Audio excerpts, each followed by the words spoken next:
Voilà, lui, il est chargé de la jeunesse de FIDEC. Il est aussi un des cadres de ce parti politique, un défenseur de Fifi Masuka. Nous allons essayer d'analyser cette thématique, la nécessité de reconduire Fifi Masuka à la tête de la province de Lualaba. Cette fois-ci, Fifi Masuka, gouverneur full, qu'est-ce qu'elle va faire? Qu'est-ce qu'elle n'a pas fait? Et qu'est-ce que FIDEC a pu apporter pour la réélection du président Félix Tshisekedi? Et lui, qu'est-ce qu'il a fait au niveau de l'Uebu? Mardochien, c'est les bienvenus. Merci Jean-David. Comment se porte l'Uebu? L'Uebu se porte bien. Je profite de l'occasion pour saluer tous les Londoniens partout où ils sont, que ce soit ceux de l'Uebu Kabambaï, l'Uebu Weji, l'Uebu Lulengele, l'Uebu Ndjoropunda. Partout où ils sont, je les aime bien. Même les Ouazalendo qui sont à Kinshasa, partout où vous êtes, je vous salue. Je suis content avec ce que l'Uebu m'avait réservé comme accueil. Je me suis senti honoré, aimé. Les choses se sont bien passées. Nous avons battu campagne comme il le fallait. Mais nous n'avons pas été proclamés député national. Et je suis allé à la Cour constitutionnelle. J'ai introduit ma requête. Parce que je voudrais au moins avoir clair. Il y a combien de sièges là-bas? Je pense qu'il y a 2 sièges. 2 sièges. Oui, oui. Vous pensez ou bien il y a 2 sièges? Il y en a 2. C'est comme ça qu'il faut dire. Il y en a 2. Je suis rentré tête haute avec mon équipe. Parce que tout le monde a vu. Vous contestez le siège de qui? De celui qui a été élu. De qui? De 2. Ils sont de quel regroupement? Il y a l'un qui est des AAP, il y a le deuxième qui est de l'UDPS. Mais comment? Pour vous, ils n'ont pas été élus ou bien ils ont... Jean-David Guilolo, vous savez, en droit on dit celui qui allègue un fait a la charge de l'approuver. J'ai vu comment est-ce que je travaillais sur le terrain. Parce que même eux, mes frères et sœurs des autres camps, ils ont vu comment je bâtis campagne. J'ai réellement bâti campagne. J'ai fait le tour du territoire. Et je sais que je devrais normalement mériter mon siège. Alors, je dois aller en justice, n'est-ce pas? Parce que normalement, à l'Uebu, il y a eu beaucoup de choses qui se sont déroulées, surtout en termes de bourrage d'urne, notre tricherie. C'était ineffiable, ça ne pouvait pas être exprimé par la parole. Et nous avons dénoncé plusieurs fois comment est-ce que ce comportement pouvait se faire. Est-ce que l'Uebu vous a porté? L'Uebu m'a porté. C'est pourquoi je suis reconnaissant, n'est-ce pas? Vous avez eu combien de voix? 6573 voix. Avec tous les PV? Oui, mais je pense avec le peu de PV que j'ai, je suis déjà au-delà même du nombre que la CENI m'a donné. La CENI vous a donné combien? 6573. Et vos adversaires, ils en ont autant alors, plus que? Bien sûr, bien sûr. Donc ils ont gagné? Bien sûr. Non, je n'ai pas dit qu'ils ont gagné. Visiblement, ils ont gagné. Moi, je suis pas... Ils ont atteint les seuils aussi. Bon, même nous avons atteint les seuils. Nous avons atteint les seuils. Le problème, c'est que lorsque déjà la CENI vous donne un nombre de voix, n'est-ce pas, qui est différent de ce que le PV vous donne, déjà, il y a quelque chose qui ne va pas. Et ce que j'ai, c'est au moins 60% de PV, de résultats, vous voyez.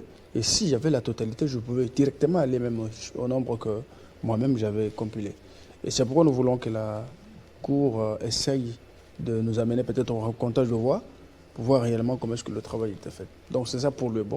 Je suis très reconnaissant de l'Uebu, mais cela ne m'empêche pas à continuer mon combat pour l'Uebu, parce que jusque maintenant, mon territoire est dans l'obscurantisme total. Et d'ailleurs... Il fallait postuler national et aussi provincial. Pourquoi seulement national? Je ne voulais pas jouer à l'égoïsme. J'ai porté les jeunes, n'est-ce pas, qui avaient aussi des ambitions de postuler au niveau provincial. Je me suis dit, je suis le mentor de ces gens. Je ne peux pas moi-même me disputer le siège au niveau provincial avec eux. Et moi encore au niveau national, je trouvais ça un peu rocambolesque. C'est pourquoi j'avais choisi seulement d'aller en national, les donner la chance, leur donner la chance d'aller en provincial, parce que c'est possible. Moi, je ne voudrais pas qu'à l'Uebu, on ait seulement des leaders, un seul leader dont tout le monde dépend d'une personne. Nous voudrions que c'est là-bas au niveau national, mais au niveau provincial, vous avez aussi des jeunes, n'est-ce pas, qui peuvent emboîter le pas, qui peuvent faire comme vous.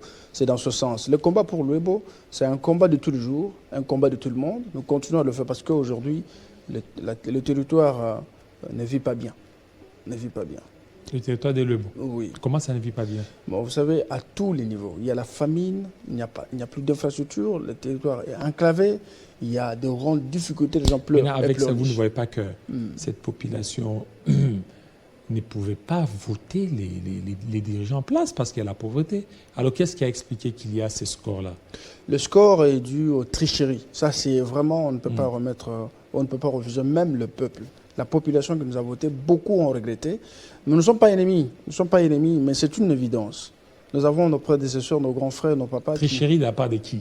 De la part de candidats. Excusez-moi, même si vous savez que l'affaire en justice, je ne peux pas commencer à tout étaler sur la place publique, mais je sais, nous sommes dans une phase préjuridictionnelle. Chaque personne ne se peut pas pour, n'est-ce pas, apporter ses preuves au niveau de la justice. Mais, entre guillemets, à Luebo, il y a eu des élus depuis 2006. 2006, normalement, vous pouvez voir, on dit la première impression est la meilleure.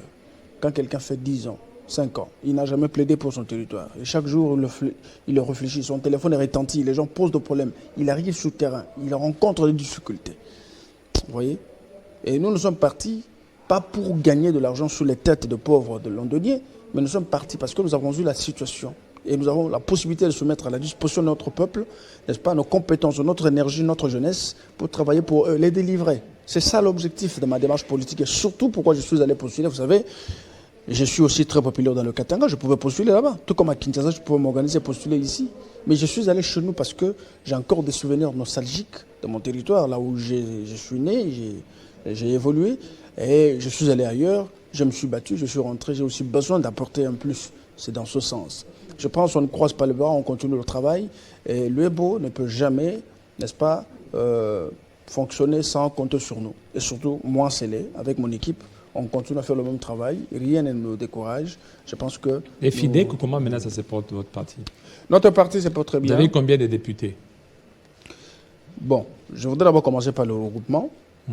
J'essaie, avant cette émission, j'avais déjà prémédité commencer avec un message, n'est-ce pas, de compassion pour nos frères de Goma, partager la douleur avec eux, leur dire qu'ils ne sont plus seuls, ils sont avec nous, nous sommes ensemble dans cette démarche. Nous allons continuer à dénoncer ensemble ce qui se passe à l'Est parce qu'il faut pratiquer de l'empathie, se mettre à la place des autres, essayer de comprendre la douleur qu'ils ressentent, ceux qui sont en brousse, ceux qui prennent tangente d'une manière ou d'une autre.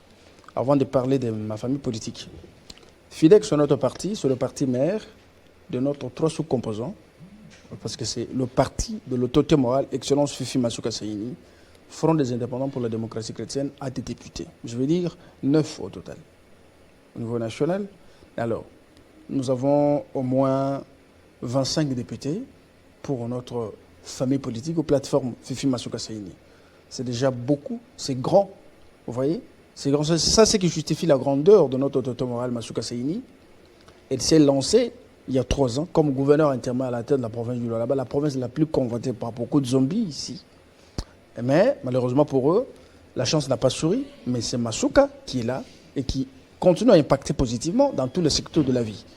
J'ai toujours eu cette fierté de dire qu'une femme qui a été sous-estimée, humiliée, aujourd'hui prouve à suffisance qu'elle est compétente. Cela ne suffit pas d'avoir des gens qui parlent bien français, qui ont la possibilité de faire de rencontres, parler bien, vendre le vent. Mais nous avons la possibilité d'avoir les femmes qui ne parlent pas trop, mais qui ont la possibilité, n'est-ce pas, de poser des actes qui rencontrent les besoins de notre population, qui vont dans le sens de rencontrer les désidératés de notre population et être entourés de bonnes personnes qui peuvent aussi voir que c'est la femme providentielle pour la province du Lualaba. C'est pourquoi nous avons voulu, n'est-ce pas, l'encourager à aller pour la première fois postuler comme gouverneur full à la tête de la province du Lualaba. Je pense, si elle est votée, parce que c'est elle qui est majoritaire avec sa plateforme, nous avons 9 députés provinciaux au Lualaba. Est-ce qu'il faut la reconduire? C'est sûr, demande du peuple. Ou il faut qu'elle revienne à l'Assemblée nationale? Non, à l'Assemblée nationale, pourquoi? Parce que la mission de Masuka, ce n'est pas l'Assemblée nationale. Mais elle a été doublement élue. Bien sûr. Ces suppliants sont là. Nous avons l'honorable Geoffrey Masuka, nous avons l'honorable Passia Malandi, n'est-ce pas, qui vont faire ce travail. Madame Masuka a la mission de délivrer totalement la province du Lualaba. Vous voulez qu'elle continue? Bien sûr, développer la province du Lualaba parce que... Il y a Isabelle Kibas aussi. Hein. Non, ne me parle pas de Madame Isabelle Kibasa parce qu'elle a fait beaucoup de bruit et n'a même pas eu 1000 voix au Lualaba. Vous voyez, malheureusement oui, mais elle peut être gouverneur. Être gouverneur... Il suffit d'être soutenu. Soutenu comment? On va aller acheter les consciences des députés parce que c'est la salle politique qu'on n'a pas besoin. Nous avons besoin de convaincre les consciences des élus. Les élus doivent être convaincus par le cahier des charges du gouverneur. Massouka Sayini, gouverneur intérimaire pendant 3 ans, elle impacte positivement. Il a conçu le là-bas. Elle a fait un travail de 6 ans dans 3 ans. Et aujourd'hui, rien ne reste à prouver. Je voudrais au moins que les autres essaient de découvrir les secrets de sa triomphe. Massouka est devenue une référence en termes de gestion de la chose publique, une bonne référence, une bonne élève dans la vision de Félix-Antoine Tshisekedi Tshilombo. Et nous avons besoin de consolider les acquis, pérenniser, n'est-ce pas, cet élan de développement que Massouka a décrété à la tête de la province avec l'empreinte de Félix-Antoine Tshisekedi Tshilombo. Et c'est pour cette raison que la population continue toujours à réclamer que Massouka revienne à la tête du Lualaba comme titulaire, n'est-ce pas, en 2024 pour essayer de continuer ces développements. Massouka est revenu autrefois, n'est-ce pas, de la Belgique. Il a fait un point de presse, elle a dit « Nous allons faire du Lualaba une Los Angeles ». Beaucoup ont remis en cause ce propos. Il y a beaucoup de gens qui l'ont insulté, peut-être les gens l'ont critiqué. Mais je ne pense pas qu'elle a eu le temps de répondre. Elle a dit « Je vais reprendre en action ». Vous avez vu aujourd'hui à quoi ressemble le Lualaba. C'est une province qui représente la fierté, non seulement des Congolais, mais aussi de la vision de Félix-Antoine Tshisekedi Tshilombo. Moi, j'invite aussi les futurs gouverneurs à faire comme Massouka, parce que si ce qui se passe sur le là-bas est fait au Kasaï, fait aussi dans le Haut-Katanga, dans notre province, je pense que le développement doit vraiment réellement être visible dans l'ensemble de la République. C'est ça ce que nous avons besoin. Donc, si Massouka revient comme candidate gouverneur à la tête du là-bas, c'est sur demande de la population. Et nous ne pouvons pas commencer à suivre ceux qui parlent, ceux qui critiquent. Nous sommes en démocratie, chaque personne peut mettre un point de vue. Mais la majorité des Congolais préfèrent que Massouka. La majorité des Congolais veulent que Massouka soit même le gouverneur des autres provinces. Il y a même des gens, moi j'étais en Bougimaï, j'ai essayé de sonder, les gens disaient mais nous avons besoin qu'on nous prête Madame Massouka en Bougimaï même pour une année. À Kinshasa ici, je connais beaucoup de gens qui réclament, qui disent mais nous avons besoin de Massouka à Kinshasa même pour une année. Une année bien sûr. Ici à Kinshasa oui, les gens réclament. Les gens réclament pas en termes de sentiments, les gens ont vu. Les gens ont vu ce que Massouka a fait pour le là-bas. Et Massouka a encore une grande mission pour le là-bas. Elle s'est battue pour la réélection du chef de l'État Félix-Antoine Tshisekedi Tshilombo. Et le chef de l'État a eu un pourcentage très différent, n'est-ce pas, de ses prédécesseurs à la tête de la République. Vous voyez, en 2011, le sphinx de l'Humanité, Etienne Tshisekedi Wamulumba de son vivant, n'a pas fait au-delà de 6%. Mais je vous dis, Etienne Tshisekedi Wamulumba, le grand sphinx de l'Humanité qui a conservé la légitimité du peuple jusqu'à sa mort, il avait fait 0,06% en 2011. Félix-Antoine Tshisekedi Tshilombo Fachi Beton, en 2018, il a fait 0,05%. Massouka, qui n'était même pas la directrice de campagne du chef de l'État en 2023, n'est-ce pas? Il a battu campagne pour le président public seul contre tous les aventuriers qui se faisaient passer pour membres de l'Union sacrée.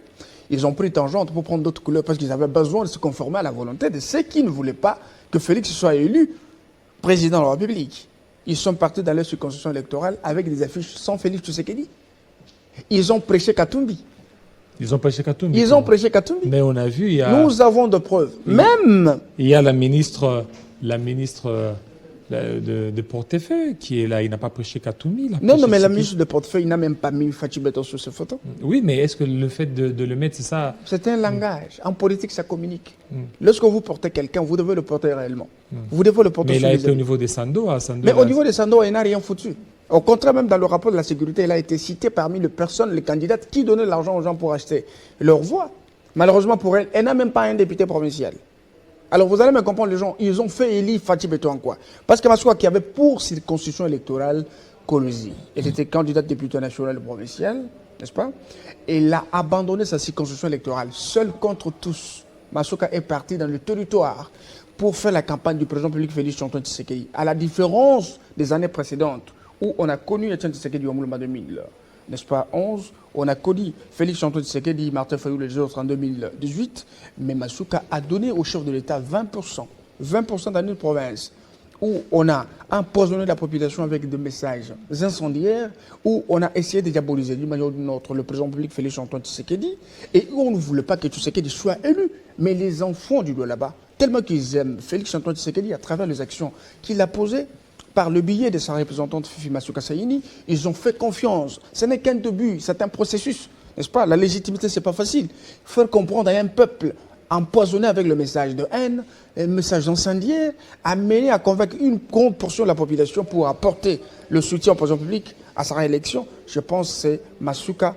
Le 20% présente le 100% pour elle, pour son travail. Et puis, les gens ignorent que Massouka était seul et tout le monde n'a pas prononcé le nom de Fachi Beton, excepté l'équipe de Massouka. Là, je vois n'est-ce pas, l'honorable Roy Kaumba. Nous avons le ministre Jacques Kaumba, le ministre de Mines. Je vois honorable Kasseya Chingambo, ils sont très nombreux. Honorable Kapia et les autres, ils ont cité énormément. Achille Mouteteke, ce sont ceux qui sont partis, ils ont prononcé le nom de Félix Antoine Tshisekedi, mais pour les autres, ce n'était pas le cas. Malheureusement pour eux, je pense que le calcul qui était fait pour diaboliser le président est tombé et Masuka a gagné seul contre tous pour donner à Fatou Béton 20%, ce qui était un miracle. Et même beaucoup de gens se sont posé des questions. Mais je sais qu'en 2024, elle a encore beaucoup à faire, elle a encore beaucoup plus à faire. Je sais qu'elle pourra encore beaucoup Qu'est-ce qu'elle va inspirer. faire? Elle va faire quoi? Parce qu'on a senti, il y a certains de ses détracteurs qui disent qu'il était limité et qu'il fallait du sang nouveau à la tête de la province. Bon, vous savez, quand les gens disent limité, c'est pas ça. Excusez-moi les termes, mais il y a beaucoup des illettrés qui parlent français. Des illettrés. Il y a des illettrés, mais ils parlent français. Quand ils parlent français, tu as l'idée d'avoir un intellectuel en face de vous, mais il y a beaucoup de gens qui parlent français, mais ils ne sont pas intellectuels. Ils ne peuvent pas comprendre les choses. Parce que la politique, les institutions sont réglementées. On ne peut pas développer une division qui relève de l'imaginaire. Quelqu'un vient directement, non, je suis gouverneur, je suis vice-gouverneur, directement il commence à construire. Construisez ça là-bas, et je vais financer tel. Non. Il y a des règles. Masuka est arrivé à la tête de la province, elle a trouvé un projet, je vais dire un programme d'action du gouvernement provincial qui ne concordait pas avec le projet de société du chef de l'État. Masuka a tout modifié, et modifié à la hausse. C'est ce qui a permis à ce que les conditions des agents et membres du gouvernement, la province de là-bas, soient améliorées et que cela influence même le social du peuple. Vous avez vu Masuka, là où elle a mis la barème sur, n'est-ce pas, la mobilisation de recettes. Ce qui se passe au là-bas aujourd'hui, il y a une traçabilité. Vous pouvez comprendre l'argent et canaliser dans les comptes du Trésor. Et pour preuve, l'inspection générale des finances a fait 3 ans aux côtés de Masuka pendant son intérim pour comprendre comment est-ce que les finances sont encadrées, comment est-ce que les finances sont canalisées, comment est-ce que l'argent peut servir à l'intérêt du peuple. Et Masuka a inspiré confiance. À la différence de ceux qui pensent que Masuka peut se réveiller un jour et dire non, allez-y, asphalter cette avenue. Non, non, il y a un projet, il y a un programme. Et chaque projet doit être budgétisé, financé, pour que cela soit justifié. C'est comme ça qu'on le travaille. Mais si quelqu'un dit limité, limité par rapport à quoi? Parce que la population continue à présenter les besoins chaque jour. Il y a des infrastructures qui peuvent être détériorées. Il y a un besoin qui se présente là-dessus, ainsi de suite. Le travail que Masuka fait, c'est un travail exceptionnel. Nous acceptons que les gens essaient de critiquer parce qu'on dit que les critiques, ce sont des sanctions pour ceux qui réfléchissent. Nous prenons en bien, excusez-moi, ce que les gens peuvent dire. Mais nous ne permettrons pas à quelqu'un de prononcer, n'est-ce pas, des insanités contre l'autorité morale ou notre gouvernement. Mais c'est la démocratie. La démocratie n'implique vous n'allez pas interdire aux gens d'exprimer leur avis. C'est comme le président Tshisekedi, chaque fois il est critiqué. Mais critique, c'est bien. Ce sont ces critiques-là, lorsque ces gens disent qu'il est limité, ils ont avancé leurs arguments. C'est ce que je dis. Mais limité, c'est bien parce que vous devez tout faire pour répondre à ces gens-là par les actes. Je suis d'accord avec vous. Être limité, c'est leur point de vue. Je suis d'accord avec eux. Ils peuvent dire, mais j'en connais encore un peu plus que ça, n'est-ce pas? Quand je dis c'est en connaissance de cause, je le dis à bon escient. Je connais les gens qui insultent. Je connais les gens qui diabolisent. Je connais les gens qui ressuscitent les sentiments de haine et de...